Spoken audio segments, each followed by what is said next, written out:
Now, let me start this out by quickly warning you that there will be spoilers for the latest episode of Wandavision in this video, which is the 8th episode, or the one called Previously On.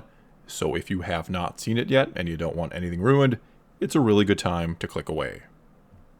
Okay here, so despite the fact that this was a let's explain everything that's going on and get everyone on the same page episode, I thought it was actually the best episode yet in many respects, mainly because it hit on all the right emotional notes. I thought it had some of the best scenes in the show so far, and the very best one overall, which was the flashback to what would be shortly after the events of Age of Ultron. Shortly after Wanda had lost her brother, and she has this talk with Vision, where she tells him about her grief, like it's this wave that keeps washing over her, and every time she tries to stand up or move on, it knocks her back down. To which Vision tells her that he can't really understand, because he's always been alone, and thus he can't feel the lack since he's never had a loved one to lose. He then concludes that what is grief if not love persevering, which finally seems to get through to Wanda. And this is just some brilliant writing here, not to mention an extremely well-crafted and acted scene. With a few lines you not only feel and understand Wanda's pain, but you also see Vision's desire to be more. You understand what brings these two together, and why and how they truly come to love one another. And because of this brief yet perfect scene, the whole show or everything that's happened in it is sort of legitimized. We completely understand why Wanda has gone so far to bring him back, because he became the anchor that kept her from being knocked over anymore, and she became to him the first thing that really started to make him feel human, the first thing he had worth losing. And so we then also completely understand and feel the anger when later in the episode Wanda sees Vision being disassembled and studied like an object. We see him being dehumanized and treated as nothing more than a machine when all she wants to do is bury him. And it's all because S.W.O.R.D and Agent Hayward want to figure him out, and they want to turn him into a weapon. And I love how he intentionally puts the idea in her head that maybe she has the power to bring him back, because that's all he really wants. And so I then think it's pretty clear how the envelope got on the passenger seat of Wanda's car when she was leaving the compound, that it was all part of Agent Hayward's plan to see if she really could bring him back to life and to tempt her to try. And we can only hope that the whole thing was actually somehow originally Vision's plan or idea all along, that he was the one that bought the property and he had somehow left this little note on the deed for her, that it wasn't just a setup or part of a plan, and that Agent Hayward hadn't orchestrated the whole thing, that he hadn't bought the property or made it seem he had, or that Vision had. And if you hadn't considered that a possibility, my apologies for putting it in your head. But to me, it was all a bit too convenient. Also keep in mind that Wanda and Vision were on the run together after Civil War and up to the events of Infinity War, where he ultimately dies. So unless Vision bought it before the events of Civil War, which is possible, I'm not sure exactly how he thought they'd be living happily ever after in New Jersey while they were on the run. Again, that seems like an idea Hayward put there via the deed and the note, that they could live happily ever after together, in an effort to get Wanda to see if she could indeed resurrect him. And then this implanted idea meshed well with the sitcoms Wanda had enjoyed as a child, all these examples of perfect little lives that she could potentially live. And I really did like how we got a backstory for all that, starting with her father trying to sell old VHS copies of some of these shows. Anyway, this all then leads to her creating a version of Vision and not sort of reassembling or animating and bringing back the original. Along with this, it seems Wanda and Wanda alone then also created her children. In the same vein, she had created a version of Vision, which is with chaos magic and extremely rare, so rare it was thought to be not real, and powerful form of magic which gives her the ability of spontaneous creation. Now, in the comics, Wanda gets her chaos magic as a child from an elder god who, it's believed, will eventually try to use Wanda to come back from another dimension. Here, though, it seems she gets her chaos magic from the Mind Stone.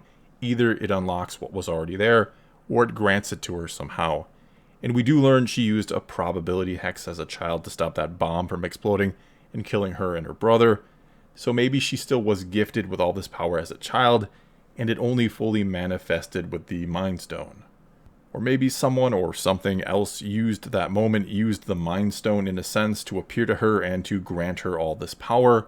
All we know for sure is she has this vision of what appears to be herself as the Scarlet Witch when it happens, when she is exposed to the Mind Stone, which is of course similar to what the Sokovian fortune teller costume she wore for Halloween looked like, which is also the original Scarlet Witch costume from the comics. Anyway, here I also like that this whole episode was played as Agatha trying to figure out where Wanda had got her powers from. It helped mask just how much exposition we got.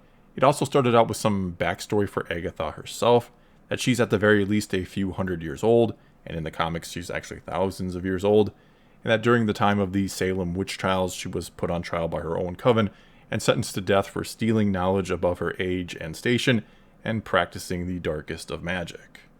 But as we saw, she turned the tables on them and seemingly drained all their life force, maybe explaining how she's able to live so long and why it doesn't appear she has aged a single day since then, which could also mean she is actually thousands of years old too, that she's been doing this for a very long time. But considering among the witches that she had killed, one was her mother, I don't think that's going to be the case, unless that wasn't her real mother somehow, or this was a coven mother or something along those lines. Either way, seeing how long Agatha has been a witch, how long she's been doing this, and furthermore her explaining and showing how difficult even a couple simple spells oftentimes can be to learn and use, helps to showcase just how powerful Wanda and her chaos magic really is, that she's casting all these insanely difficult spells all at once, right down to the smallest of details, as well as controlling the minds of thousands of people, doing magic on autopilot as Agatha said, when usually even small things are hard to pull off, which is all what drew Agatha's attention in the first place, so many spells all at once. Then we also learned that this version of Pietro, or Wanda's brother, wasn't real, not exactly anyway. It was something Agatha called a crystalline possession, which most likely I'd guess is that she's taken over someone else's mind and is using them in a similar way that Wanda is using all the people of the town, which I guess means this could just be a random person, or maybe somehow, some way she has pulled someone from another dimension into this one, though I'm highly doubting that. I don't think Agatha has that type of power, but who knows? She does practice dark magic after all. And speaking of Pietro here, I'm curious how he got his powers, or where they came from exactly. We know that no one else besides the Maximoff twins that was exposed to the staff or the Mind Stone managed to survive. We hear it right in this episode, in fact. We also know, or it seems likely, that Wanda already had powers that were somehow unlocked by the Mind Stone. So does that mean maybe Wanda gave powers to Pietro? Was he maybe never exposed to the Mind Stone at all? Or was she maybe able to somehow protect him from it when he was? Or did the same entity that gave her powers give him some too? All interesting questions that I really don't see us getting answers to. Finally, then, there was the post-credit scene, or mid-credits, I guess, where we see that indeed S.W.O.R.D does have Vision's body and they have put it back together again, and they're still looking for a way to repower him or reanimate him, and they've tried every power source they can think of, but now they're using Wanda's power, the power of chaos magic, which also has the power to create, which may or may not have actually kind of come from the Mind Stone, which is also the stone that made Vision in the first place. Whatever the case may be, I get the impression that Grey Vision is not going to be a good guy. I think he's going to be a Vision that is devoid of any and all feelings and emotions, and that he's going to be sent after Wanda, where it will, of course, encounter the other Vision, the one that was created by Wanda. And in case Wanda hasn't gone through enough, and if they really want to destroy her mentally for good and once and for all, they'll have the Vision she created sacrifice himself to destroy the real Vision, or the animated body version of Vision, if you will. Though maybe we'll get the happy ending of the mind of the Vision Wanda created, joining with the real body. But as lovely as that sounds, I don't think that's going to happen. I think we're going to get a rather sad and maybe tragic ending here, one that sets up a future story or stories, and that again ties into Doctor Strange and the Multiverse of Madness somehow. Maybe when all is said and done, Wanda will flee to a different reality, and Doctor Strange goes after her. Also here, it just feels like we have a lot still to cover in the upcoming final episode, which makes me wonder and hope that maybe it'll be a rather long episode. I mean, we still have the Luke in the Mandalorian level appearance that Elizabeth Olsen promised us, which at this point could still be just about any character on the board.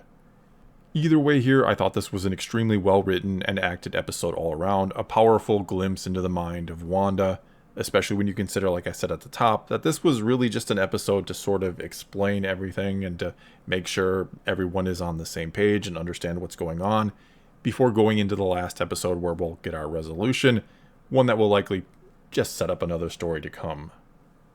Well, that's all I've got for you this time. Now it's your turn to tell me what you thought of the latest episode of Wandavision and what you think will happen in the finale.